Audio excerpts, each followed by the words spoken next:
Look at this traffic. It's starting to look like Atlanta or Charlotte or something. It's getting ridiculous. 3 lanes full. Everybody from up north moved down here.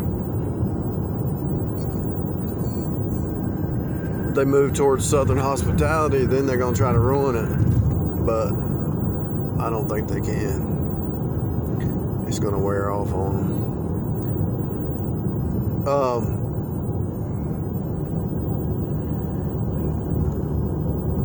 They get down here and see it's a whole new world, whole new life. People actually talk to you. Strangers will talk to you. Anyway, I just wanted to film this. I remember a time where traffic used to bother me. It still bothers me to a degree, but what I'm saying is a lot of times you can get some kind of identity out of your traffic. You can let this upset your whole day if you're not careful, if you're not aware of what's going on in the inside. Look at that guy just cutting lanes. He thinks he's gonna get ahead, but he won't. Watch, I'll end up in front of him.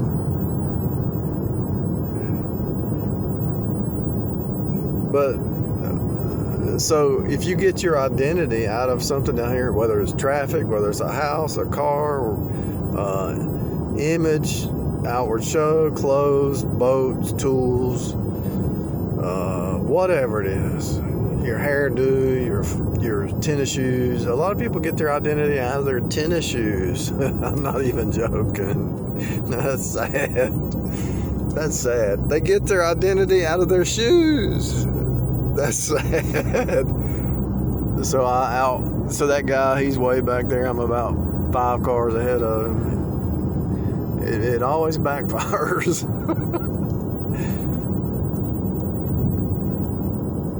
Some people get their identity out of their shoes, out of their job, out of their looks, out of lifting weights, out of what they eat, exercise. They get their identity in something down here. And that's sad. Because everything down here is temporary. It's temporal. And they get their identity in something that's temporary, that doesn't last. Like a lot of these actors and actresses, they get their identity because they did this movie or something like that. And it don't last. People forget about it. They don't think about when they're dead and gone. People might watch the movie and say, oh yeah, they were a good actor, but there's going to be more good actors.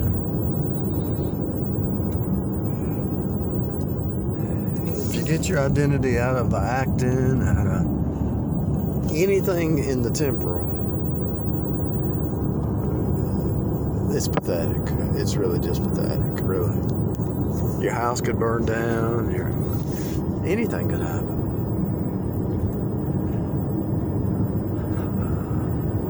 That rich man in the Bible, he said, I got so much riches, I'm going to build another house. And God said, you fool, you don't know that your soul will be taken out today. So what was the object lesson there? The lesson was you put more emphasis on material realm and not God. You didn't focus on God, you focused on the natural. And God took everything from him, even his own life. If you lose your life, you lose everything. So why hang on to something down here? It's not worth it. Yeah, investing's good, but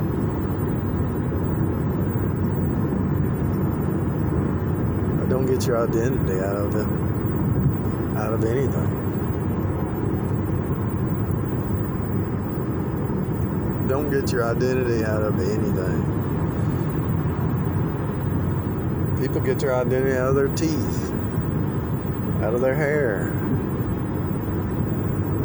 out of their height, out of their size. It's all foolishness. Really, and it's sad, and it sounds like it sounds like an impossibility, but it's real. People actually get their identity out of something that's material. You talk about sick. That's sick. It's really sick, to be honest with you. They get their identity where they live, what kind of boat, their nation, where they're from, their city, their bloodline. They get their identity out of their bloodline. My daddy or my mama was this. It's like, what? I remember that in high school. Do you know who my daddy is? I actually heard somebody say it in their 30s. Do you know who my daddy is? I don't care who your daddy is. I don't care if he's president of the United States. If you're stupid, you're stupid.